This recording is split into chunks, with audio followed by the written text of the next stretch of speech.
स्वयं को क्षमा करने के चरण 2। परमेश्वर क्या कहता है यूहन्ना 8:36 वचन में, इसलिए यदि पुत्र तुम्हें स्वतंत्र करेगा तो सचमुच तुम स्वतंत्र हो जाओगे। थॉमस एक पारिवारिक व्यक्ति था जिसकी हमारे समाज में छोटी सी दुकान थी। प्रभु उसे सुंदर पत्नी और परिवार की आशीष दी थी, लेकिन जुए में एक बड़ा दांव लगाने के उसके मूर्खतापूर्ण निवेश के निर्णय के बाद उसने अपनी सारी चीजें खो दी और उसे अपनी दुकान भी बंद करनी पड़ी। थोड़े ही समय बाद उसकी पत्नी और बच्चे सभी उसके निर्णय के कारण दुख भोग रहे थे। पैसे की तंगी हो चुकी थी कि थॉमस का जीवन फिसल पट्टी पर फिसलने लगा।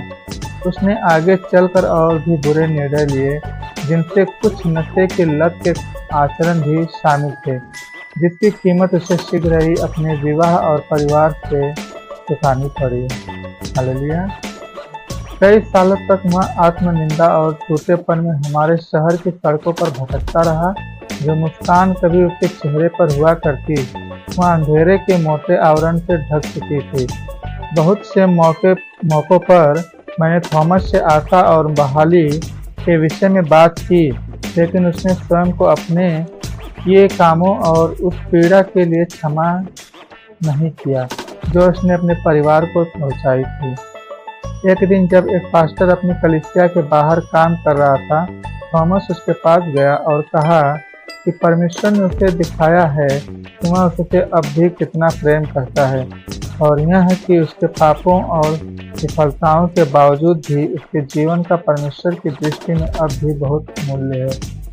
यह ऐसी बात है जिस पर हमें चिंतन करना चाहिए, अर्थात हमारी वर्तमान स्थिति चाहे कैसी भी क्यों न हो, हमारे लिए परमेश्वर का प्रेम निरंतर बना रहता है।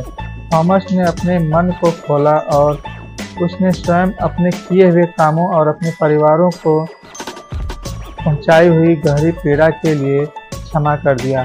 क्योंकि परमेश्वर उसके प्रति कृपालु था, इसलिए थॉमस स्वयं पर करुणा करने और स्वयं को अपने किए हुए पर काम से क्षमा कर सका। चरण 1।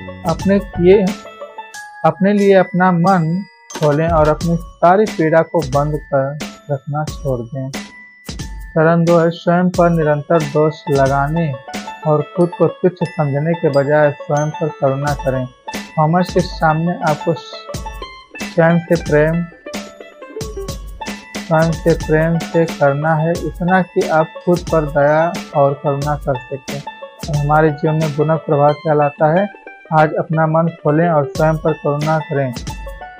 कल चरण 3 और 5 के लिए तैयार रहें। हालेलुया।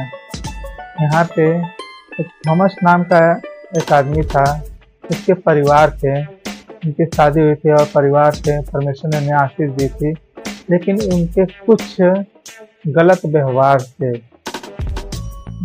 कुछ गलत निर्णय ले लिया उन्होंने, मूर्खतापूर्वक वाला, जैसे उन्होंने सट्टेबाजी में अपने धन दौलत लगाया और कर्जे में डूब गया। उनका दुकान भी बंद हो गया और किसी भी तरह से वो फिसलते चले गए, अपनी गलतियों में फिसलते गए।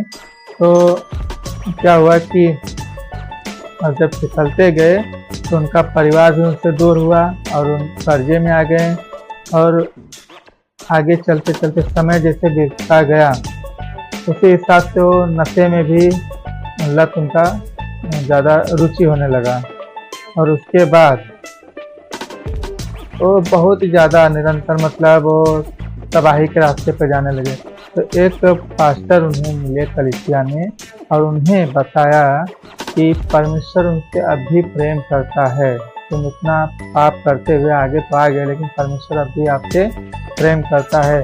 तो उन्होंने विश्वास किया कि हाँ, प्रभु हमसे प्रेम करता है। तो उन्होंने क्या किया, अपने मन को खोला और अपनी सारी पीड़ा को बंद रखना छोड़ दिया और खुद को दोष लगाना छोड़ा, और वो क्या किया, अपने मन को खोलकर अपने आप को क्षमा किया यीशु मसीह के नाम में, और उन्होंने प्रार्थना भी किया यीशु मसीह के नाम में कि उनके मनों को खोले। तो आइए आज ये जो हमने कहानी सुना और मैं पढ़ा और आप लोगों ने सुना, तो इस कहानी से हमें सीख लेना चाहिए और इस कहानी को अपने जीवन में लागू करें और अपने अंदर झाँक कर देखिए कि कहीं हम भी ऐसे कोई गलत कामों में फंसे तो नहीं हैं। अगर फंसे हैं तो हमें आज अपने मन को खोलकर अपने गलतियों को खुद के लिए हमें क्षमा करने की ज़रूरत है। आइए हम परमेश्वर से हम ये चीज़ों को मांगते हैं, परमेश्वर से प्रार्थना करके। हालेलुया, आमीन।